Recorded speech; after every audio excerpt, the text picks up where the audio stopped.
Hoje a gente vai mergulhar numa das conexões mais importantes e, olha, mais fascinantes da fé cristã. A relação entre Jesus e o Antigo Testamento. E não é uma coisa simples, não. É uma história incrível de como ele não só citou, mas cumpriu e, no fim das contas, confirmou essas escrituras antigas. Então, a grande pergunta que vai guiar nossa conversa é essa aqui. Não é só se Jesus usou o Antigo Testamento, mas como ele fez isso. De que maneira essas escrituras tão antigas moldaram os ensinamentos e a própria vida dele. É isso que a gente vai descobrir.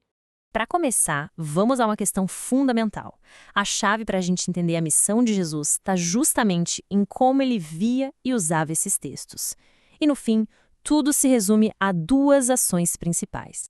Pois é, quando a gente olha para as fontes, duas coisas saltam aos olhos. Primeiro, Jesus cita as escrituras, tratando elas como a autoridade máxima, e segundo, ele as cumpre com a sua própria vida, com suas ações. São esses os dois pilares que a gente vai explorar agora. Ok, vamos focar nesse primeiro pilar então, a palavra citada.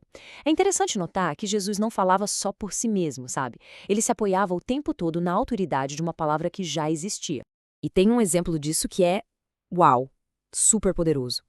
Ele acontece num momento de provação extrema lá no Evangelho de Mateus, é um teste crucial e a resposta que Jesus dá revela tudo sobre o jeito dele de pensar. E tá aí, a resposta dele não começa com uma opinião, com eu acho que. Não, começa com as palavras está escrito. Isso por si só já é uma baita declaração de autoridade. Ele está recorrendo direto a um texto antigo, lá de Deuteronômio, para encarar um desafio bem real, bem presente. Então, o que esse gesto tão simples quer dizer? Primeiro, que para Jesus, a escritura era a autoridade final. Segundo, que ela era uma ferramenta prática para momentos de crise, não só uma teoria bonita. E mais importante ainda, ele coloca a palavra de Deus no mesmo nível de necessidade que o pão, como um sustento essencial para viver. Agora sim, vamos para o segundo pilar, a profecia cumprida. Aqui não se trata mais só de citar a palavra. A própria vida de Jesus é vista como o cumprimento da profecia. É a palavra se tornando a ação, sabe? Mas o que quer dizer cumprimento nesse contexto? Significa que a vida de Jesus não foi uma série de acasos. Muito pelo contrário, foi a realização de temas, de padrões e de promessas que já estavam lá espalhados por todo o Antigo Testamento. Pensa assim, ó, o Antigo Testamento tinha as promessas, as profecias, era como uma imagem ainda meio fora de foco. A vida e as ações de Jesus são um momento em que essa imagem fica perfeitamente nítida. É a realidade para a qual tudo aquilo apontava. Muito bem, quarta parte, confirmação e confiança. Mas por que tudo isso importa? Para que serve essa conexão toda entre citar e cumprir? Qual é o objetivo final disso? O objetivo, no fundo, é bem direto. É a confirmação de quem Jesus é. Pense em cada citação, em cada profecia cumprida, como uma pecinha de um quebra-cabeça.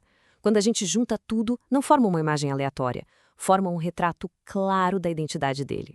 E aqui está o fluxo completo. Olha só como a lógica se fecha.